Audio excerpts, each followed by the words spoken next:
So this is about you getting to know you. Like, hello, looking at yourself in the mirror. What's up, girl? You getting to know you and your body versus palming it off on some diet, a person that doesn't know you, they don't know what you like, what you don't like, your taste buds, they know nothing about you.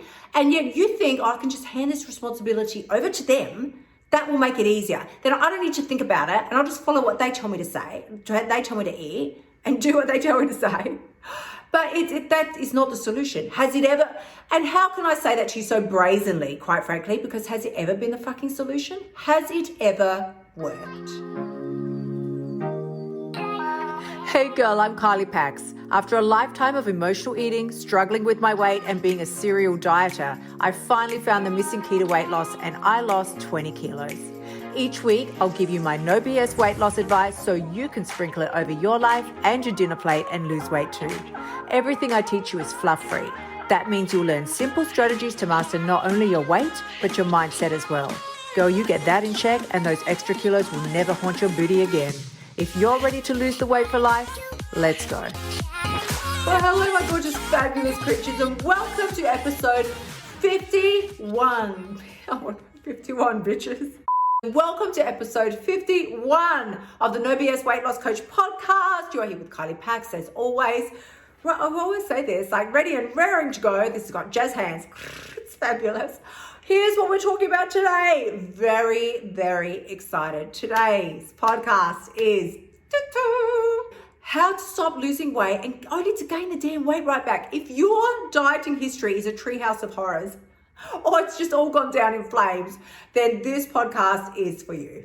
First up, so the first thing to look at, if you're thinking, okay, I want to tackle this once and for all. Well, first, listen, can we just be real? Just you and me. I'm coming in real close now.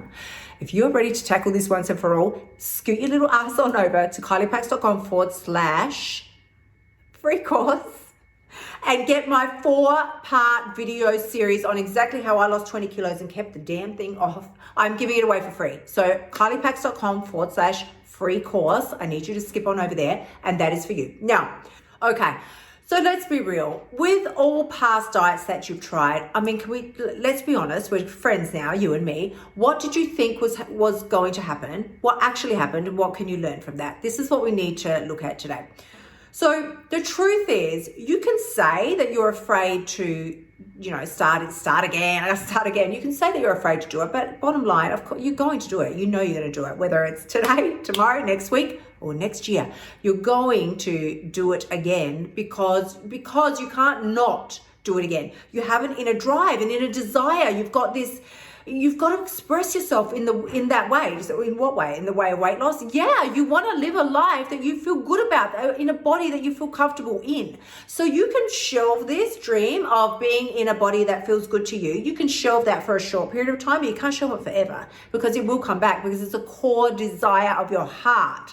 That's why it won't work. That's why you can tell yourself, I'm just going to be, live this way and be fabulous, but it won't work. If your core desire is to live in a body that you feel comfortable, and listen, trust me. I say this because I've had friends who have gone, I'm just going to be the weight that I am. I'm not going to care anymore. And I'm just going to eat whatever the fuck I want and let that be so. And that is fine. And usually it lasts for maybe a year at the most. And then they have health issues that kick in. So it's so much deeper. It's not just a physicality of like how we look. We know that.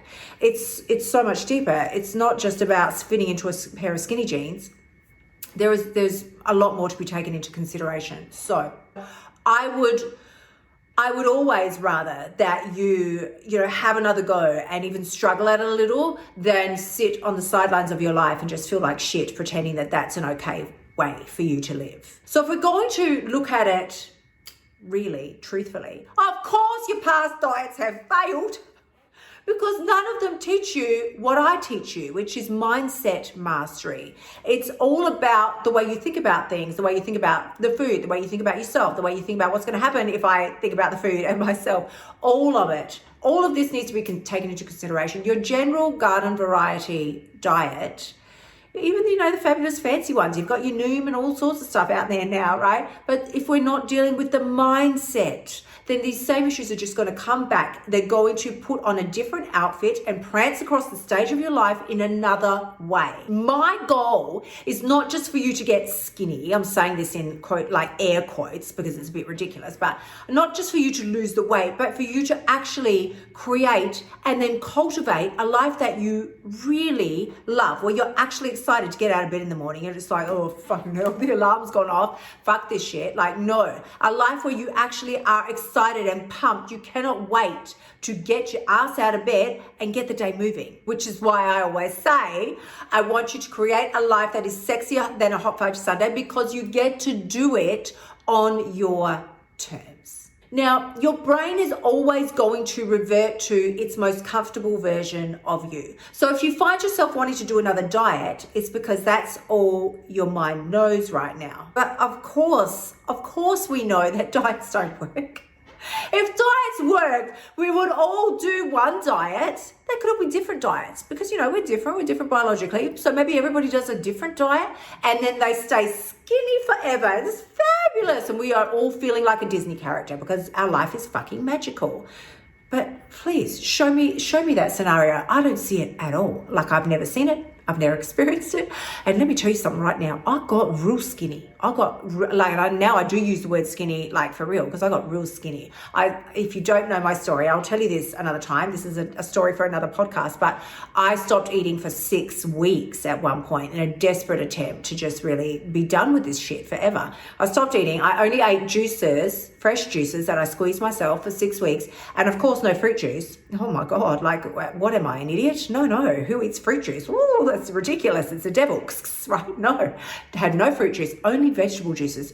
Fucking disgusting. And that's all I had for 6 weeks. And of course I lost a lot of weight, but I was like unhealthy skinny. I looked scary. I looked like something was wrong with me. And in fact, I did have, I think, 2 strangers on separate occasions stop me on the street and ask me if I was okay. Did I need to sit down because I looked that ill? Like, how embarrassing, really. And yet we all have this thing, and we really suffer from it, to be fair, called hindsight bias. What is hindsight bias? Hindsight bias is a technique that your brain uses to sort of manipulate past events. In fact, I know I've got the technical term off of Google and I'll read it to you in a minute, but my layman's version is that it has a way of manipulating past events so that you don't remember the good, you only remember the bad, and it makes you want to do it again. But sometimes, unlike perhaps childbirth that might fall into that category and it's fine, there are other situations where it gives you an unhealthy outcome and an unhealthy result. Like, you remember that.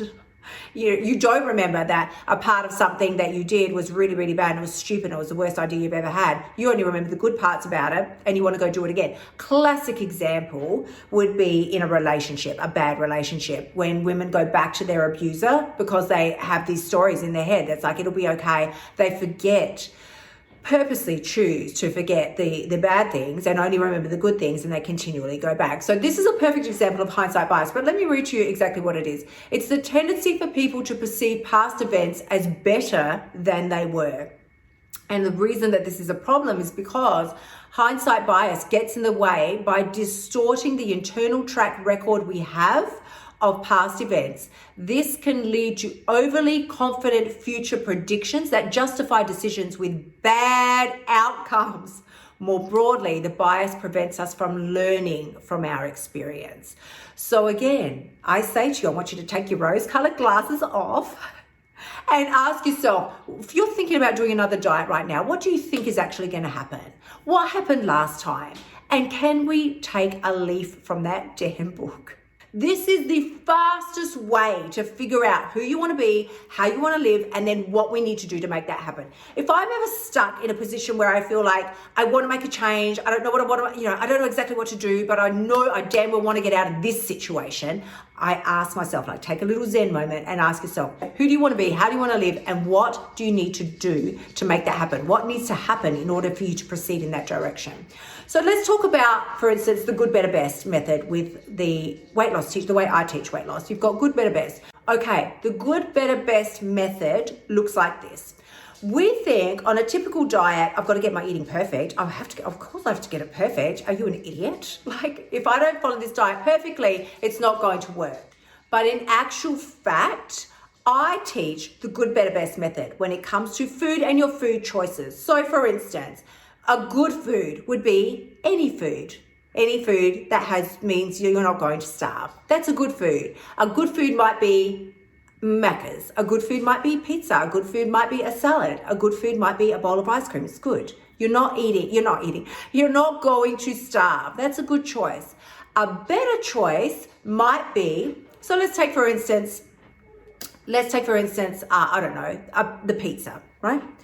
A good choice is the pizza. A better choice would be maybe a pizza that you make at home yourself on whole grain, what do you call the thing? The whole grain base. And maybe you have white cheese instead of yellow cheese. The best choice might be you taking those vegetables separately, stir frying them, and having a bowl of brown rice, on the side or something like that. Good, better, best. You know what to eat intrinsically. You know what to eat. WW doesn't know what you need to be eating. A dude in a white lab coat that's formulating some meal replacement shake doesn't know what you need to be eating. You know what you need to be eating. So this is about you getting to know you. Like, hello, looking at yourself in the mirror. What's up, girl? You getting to know you and your body versus palming it off on some diet, a person that doesn't know you, they don't know what you like, what you don't like, your taste buds, they know nothing about you. And yet you think, I can just hand this responsibility over to them. That will make it easier. Then I don't need to think about it, and I'll just follow what they tell me to say. They tell me to eat and do what they tell me to say. But that is not the solution. Has it ever, and how can I say that to you so brazenly, quite frankly, because has it ever been the fucking solution? Has it ever worked?